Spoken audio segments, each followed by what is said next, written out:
Welcome to Throwing the Jab with your host Willie Needham, where you can learn to use those hard-hitting questions as a means to share the gospel with your neighbor. Alright, well, welcome to Throwing the Jab. Well, as I stated last week, I'm going to be spending the next few weeks on questions and objections about the Bible. So last week I talked about how do you know the Bible is true, and I just simply responded by, first of all, have you read the Bible? And second of all it really is that it's historical accounts based on what people have seen and heard. So this week, the question I'm going to be addressing about the Bible specifically is, isn't the Bible full of contradictions? I mean, the way that non-believers make the Bible sound, you would almost expect just pull it open and the first thing you see would have to be a contradiction. Well, the fact of the matter is that the Bible is not full of contradictions. Because first of all, you have to be clear on what a contradiction actually is. Well, what is a contradiction? It is simply something that is and something that isn't at the exact same time. Like the formula illustrating a contradiction would be A equals not A. Now obviously that doesn't work. Contradiction in a discussion would just be the automatic gainsay of anything the other person says. So that's what a contradiction is. And so if the Bible were full of contradictions, you'd have to take it to the very, very first page. Let's go to the first page here. It would have to say something like, in the beginning God created the heavens and the earth, and in the beginning God didn't create the heavens and the earth. That would be a contradiction. And obviously that's not the case. So what you may be thinking, if you believe that the Bible is full of contradictions, you might be thinking about discrepancies or paradoxes. So before you start making that accusation, you need to look first, is it a discrepancy?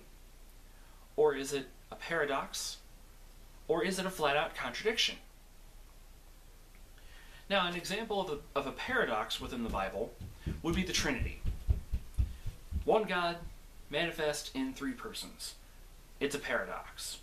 It's a mystery, but it's truth. Because all throughout the Bible, it speaks of Jesus being God, God being God, and the Holy Spirit being God, but yet they're all God. So it's a paradox. And an example of a discrepancy would be when you're looking at how many horses did King Solomon have? One book says he had 4,000, another book said he had 40,000. It's pretty simple. One book is speaking about one point in time in Solomon's history, and the other book is speaking about another point. I mean, I could say I had one kid, and then I could also say I had two kids. Am I contradicting myself? No. I'm just speaking at different points in my life. So, it would be a discrepancy. But still not a contradiction. And so even if you could find one contradiction, the burden of proof still lies on you. You need more than just one. In fact, I have a little example here. Well, this right here is called a widow's mite. It's a little coin from biblical times. You can actually read about it in the book of Luke with the widow who gave 2 mites into the offering plate. And it was the equivalent of about 6 minutes worth of pay, whereas a denarius was a day's worth of pay. Now these things right here, are so common in Israel, even now, thousands of years later, that you can just kind of scratch the surface of the ground and practically find one. It's very easy to find one, just by barely scratching the surface. So, if you want to say that the Bible is full of contradictions, you would only have to barely scratch the surface in order to actually find a contradiction. In fact, really, like, if the Bible were full of contradictions, it would have to say contradiction Bible. It would have to say contradiction translation, and by the Holman Contradiction Printing Company. Maybe I'm blowing this out of proportion, but really, the fact is that if you're going to make such a statement of saying the Bible is full of contradictions, even if you put your statement in the form of a question, like I did, isn't the Bible just full of contradictions? I'm taking it to the logical conclusion of what it would have to be before that could even be a true and valid question. So the answer is no, it's not full of contradictions. What you perceive to be a contradiction is really a paradox or a discrepancy, because there were multiple people who wrote down different accounts of the same events in the Bible. And that actually is what makes the Bible more reliable, because it wasn't like people got together and figured out what to write. They just wrote down what they heard and what they saw.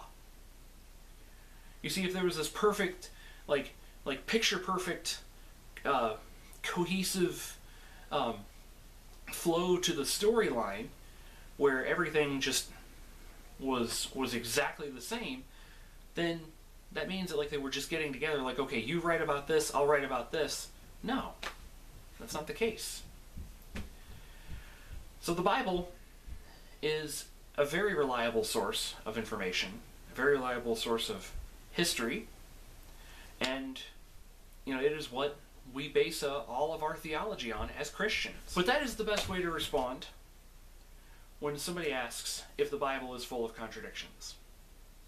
So I hope this could be helpful, and I hope you can use this in a simple, quick response that can be turned into a more powerful gospel presentation. So this is Willie Needham reminding you to fight until the bell rings. No one is unsavable. All you have to do is do your part to share the message of the gospel to this lost and dying world. Preach with conviction and grace.